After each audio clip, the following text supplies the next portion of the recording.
তুমি বিড়বিড় করে কি ভাবতেছো? হ্যাঁ চলো তো, তোমার বন্ধু তোমার জন্য অনেকক্ষণ ধরে ওয়েট করতেছে, আসো। আচ্ছা ঠিক আছে।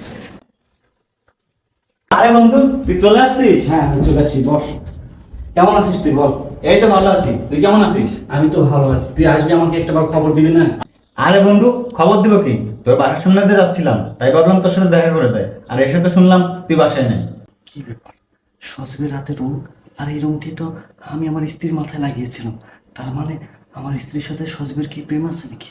না না, এটা আমি কি ভাবতেছি, আমার বন্ধু তো, সে এমন কাজ করতেই পারে না। বন্ধু কি ভাবছিস? না রে কিছু না। আচ্ছা আমাকে একটা কথা বলতো, তোর হাতের রুম কিভাবে আসতো?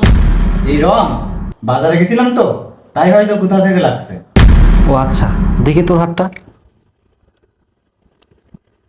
রুম তো অনেক কাঁচা রে, আমার মনে হচ্ছে কিছুক্ষণ আগে লেগেছে রুমটা। না বন্ধু, তোর হয়তো কোথাও ভুল হচ্ছে। সোনালি, তুমি কি জানো রুমটা কিভাবে